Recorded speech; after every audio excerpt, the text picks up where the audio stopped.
মঙ্গলবার রায়গঞ্জ লোকসভার করণদিঘিতে প্রচারে আসেন অমিত শাহ। তিনি বলেন, কেন্দ্রে মোদী সরকার ফের এলে এবং এই কেন্দ্র থেকে বিজেপি প্রার্থী নির্বাচিত হলে এইমস হবে রায়গঞ্জে। অমিত শাহ কথা বললেও তার কথাকে কার্যত সোনার ডিম বলেই মনে করছেন রায়গঞ্জের শিক্ষক সংগঠনের প্রতিনিধি থেকে শুরু করে ব্যবসায়ীরাও। তাদের বক্তব্য, এইসব মিথ্যা প্রতিশ্রুতিতে ভুলতে তারা আর রাজি নন। দেশ জুড়ে কটা এইমস করেছেন তিনি, সেটা একটা আগে রিপোর্ট দিন। এই 10 বছর তো ছিলেন, কটা এইমস করেছেন তিনি আগে দিন অমিত শাহ। আসলে এইমস কিছু করবে না, মানুষকে আবার বোকা বানাতে এসেছেন। কিন্তু রায়গঞ্জের লোকসভার কেন্দ্রের যে মানুষজন, তারা খুব সচেতন মানুষজন, শিক্ষিত মানুষজন। তারা জানেন যে এই সরকার কতটা ভাঁওতা দিয়ে, কতটা ধাপ্পাবাজি করে মানুষকে বোকা বানায়। তারা কখনোই এই ভ্রান্ত প্রতিশ্রুতিতে যাবেন না।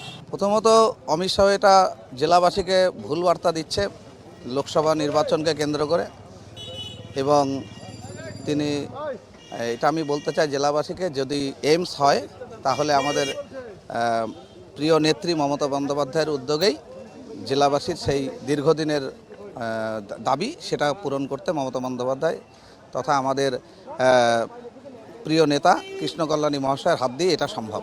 এইমস এটা তো আমরা এই আমাদের পিছিয়ে পড়া উত্তর দিনাজপুরের সে এইমস তো আপনারা জানেনই। আগে যে যখন ছিল যে কংগ্রেস সরকার, তারাও এইমস দেবে, দিয়ে এইমস হবে রায়গঞ্জে। তার জন্য অনেকে সবাই জায়গাও কিনেছিল।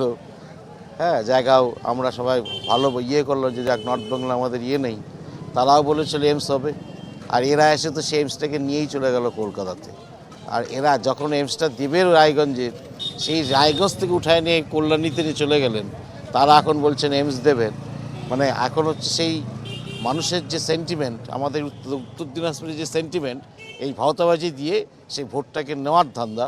কিন্তু নিজে ওদের বলা উচিত, ভাবা উচিত আমাদের সবারই, যে ওনারাই তো নিয়ে চলে গেলেন, আর ওনাদের আমলেই চলে গেল আমাদের জেলা থেকে কল্যাণীতে। ওনারাই এই কাজটা করে এখন আমাদের সুশ্রুতি দিচ্ছেন, আমাদের এখানে নতুন এইমস করবেন।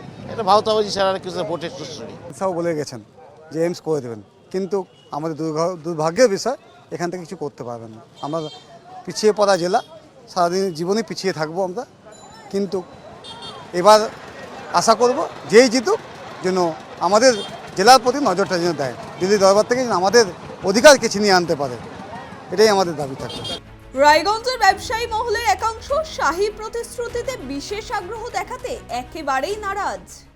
আমার মনে হয় না হবে এইমস পানিশালায়। বহুদিনের এটা প্রতীক্ষা চলছে, কিন্তু আজও পর্যন্ত করতে পারেনি কেউ। আবার ধাপ্পাবাজি চলবে বিগত দিনের মতো, যেরকম বলেছিল 15 লাখ টাকা দিবে আমাদের গরিব মানুষকে। কোথায়? কোনো প্রতিশ্রুতি পালন করেনি। আবার মন্দির নিয়ে রাজনীতি করছে, এই ভোটটা সেভাবে পার করতে চাইছে, যেটা আবার হবে না। এবার কৃষ্ণকল্যাণী আমরা চাইছি কৃষ্ণকল্যাণী জিতুক সার্বিক উন্নয়নের স্বার্থে।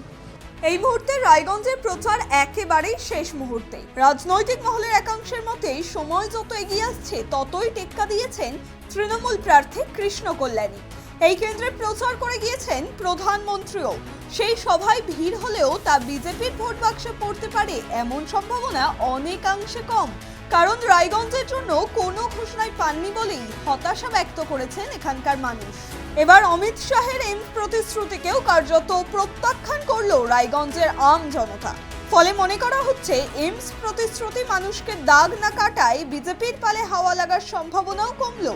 অন্যদিকে ব্যবসায়ী, শিক্ষক সংগঠন সহ সর্বস্তরের মানুষের তৃণমূল প্রার্থীর প্রতি সমর্থন কৃষ্ণ কল্যাণীর বড় প্লাস পয়েন্ট হতে চলেছে বলেই মনে করছে রাজনৈতিক মহল। ক্যামেরায় স্বপন রায়ের সঙ্গে ত্রয়ন চক্রবর্তীর report, tribe TV Bangla, Raiganj.